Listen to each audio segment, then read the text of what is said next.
Good morning. It's Dr. Nicole Steele, the confidence coach here, serving up another cup of confidence. I thank you for joining. If you are tuning in for the very first time, welcome. And if you are listening for the second, third, or fourth time, welcome back. So last week, in one of my segments, I shared a term that I often use as a confidence coach and as someone who has struggled over my lifetime with confidence.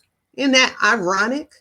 But as someone who has struggled from time to time, I have come to recognize what true confidence looks like, as well as what counterfeit confidence looks like. That's right. I said counterfeit confidence. So you may be asking, Dr. Steele, what is counterfeit confidence? Well, just like counterfeit cash, it's fake. It's an imitation. It is the appearance of something that looks real, but it's not real. Just like counterfeit cash, some people are walking around doing life with counterfeit confidence. So today I thought that we would go ahead and spend just a moment shining light on the three things that every woman should know when it comes to counterfeit confidence.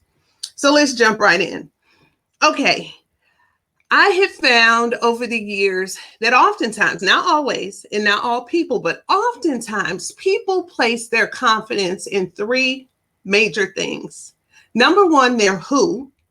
Number two, their do.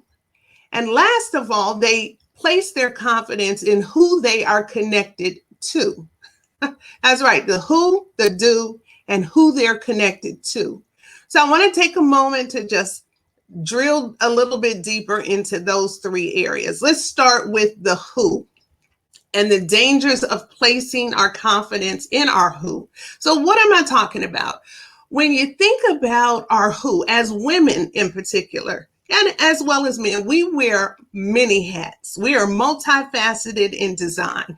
So some of us are wives, mothers, we're all daughters. Some of us are sisters, of course, girlfriends. Some of us are business owners.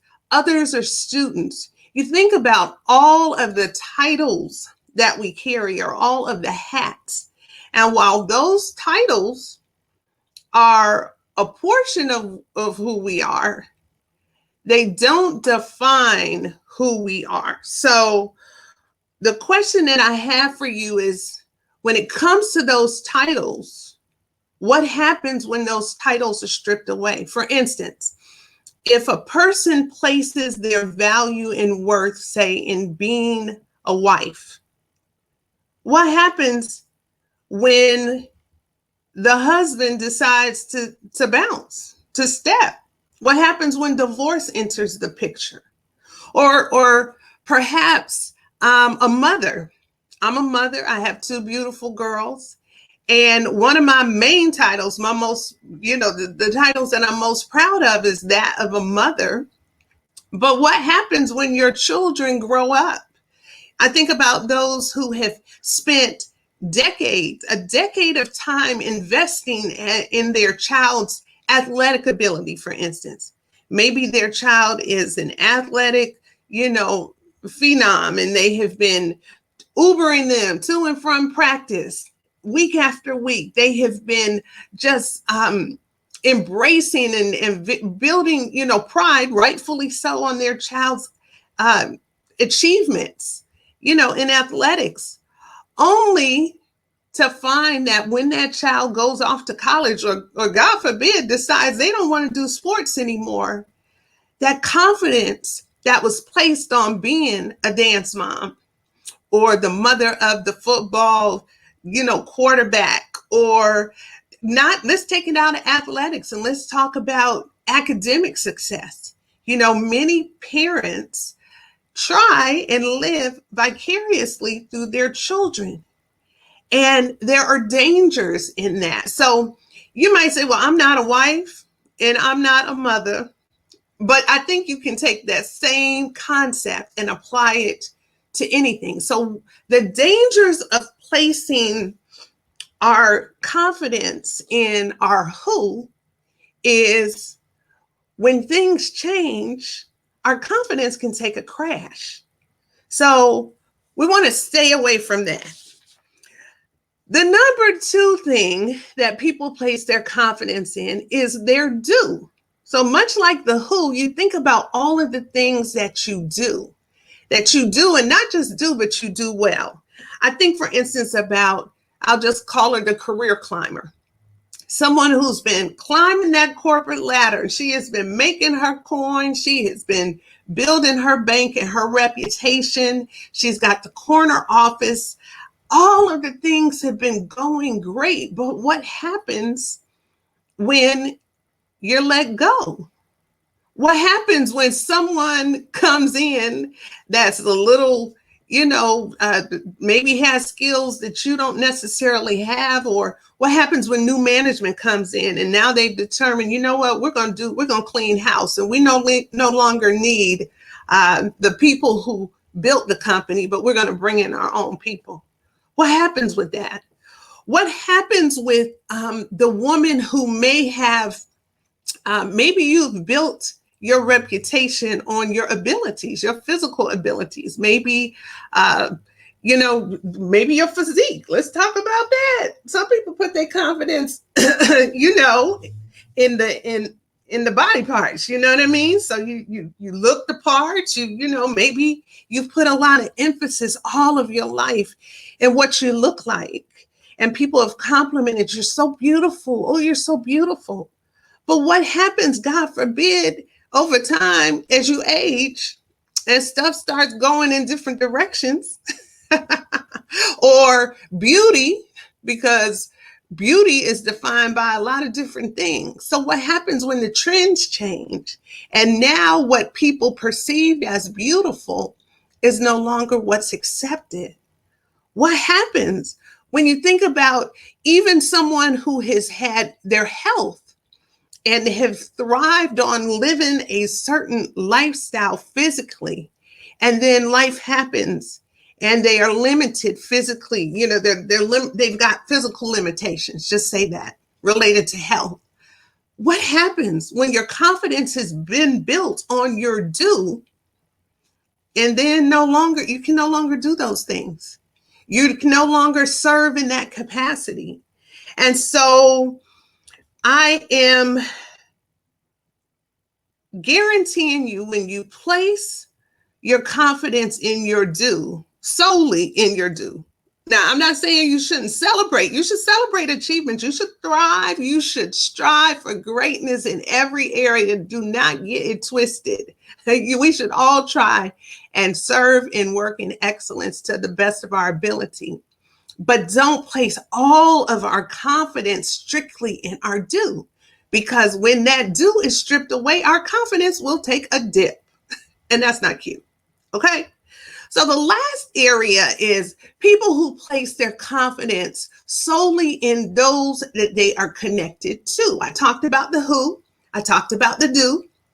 And the last thing is who you're connected to. I am reminded of the people who place their confidence in who they're dating, or who they're married to, or what crew they're in, what social circle and what club that they're in. They put all of their confidence in their circle. I like to call it social status, popularity, friends, and fans. How many likes do I have on social media? Oh, am I trending? Are people following me? They put all of their confidence in that alone. It's good to be connected with great people, but are you putting all the weight on those statuses, that social status? What happens in that instance when people get fickle? Because they will, and they do. Or what happens when the fans begin to fade? And so no longer are people following or talking about you or giving you the accolades. What happens when that takes place? Well, if your confidence is built on that, that's a counterfeit confidence, Because guess what? People have the right to change their mind, to determine, you're no longer hot. This is, yeah, they can move on. People are fickle, y'all. They are fickle. So it's danger. And also you've placed your confidence in the hands of somebody else. Just think about that. If you are waiting for people to approve you and affirm you and tell you how wonderful you are, then you have taken that crown and you have placed it in the hands of those people, and you've given them power to control how you feel about yourself. So it's very, very, very, very dangerous. So what's the moral of the message? Let's just sum it all up. You want to avoid building and placing your confidence again in your do, in your who, in your do, and who you're connected to. And instead, I want you to think about who created you. I said, I want you to take your eyes and focus off of yourself, off of your abilities, and off of the people in your circle. And I want you to think for a minute and build your confidence on the one who created you, the one who knows you, the one who, before the beginning of time, he knit you together in your mother's womb. I want you to be reminded. I want you to visit his word, soak it all in, and remind yourself that he says that you are fearfully and wonderfully made, that you are loved, that you are created with a destiny and a purpose. Saturate yourself in that. In fact, stir that up and sip that. What does God say about you?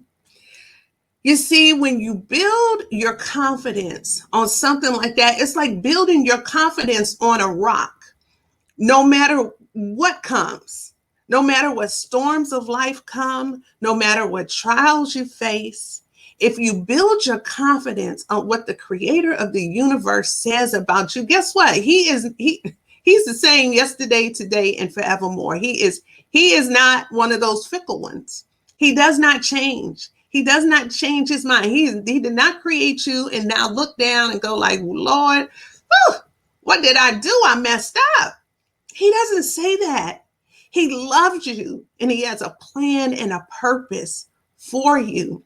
So if you can wake up every day and remind yourself of that, affirm yourself with that, read his word, put his word in your ear, listen to songs that remind you of what he says about you. When you do that, you don't have to worry about the counterfeit. You don't have to worry about it collapsing and dipping and dropping.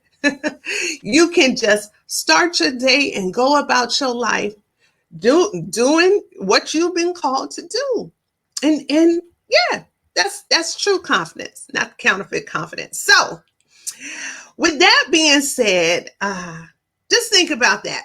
If you're on your lunch break, getting ready to go to lunch, maybe you're catching it on the replay tonight, just meditate and saturate that. Let that get in your system and in your spirit today. And I'd love to hear what you think. I'd love to have you, if you have built your confidence on some of those things, your who, your do, or who you're connected to, begin to reframe what you're building your confidence on. So I'm Dr. Nicole Steele, the confidence coach, and I thank you for tuning in. I remind you again to subscribe to this little episode here. You can do so on YouTube, or you can hop over to my website at www.therealnicolesteele.com, where you can also shop from our confidence collection. And don't forget to share. I hope this word has blessed you, and I hope it'll bless those that you are connected to. Make it a wonderful day. God bless.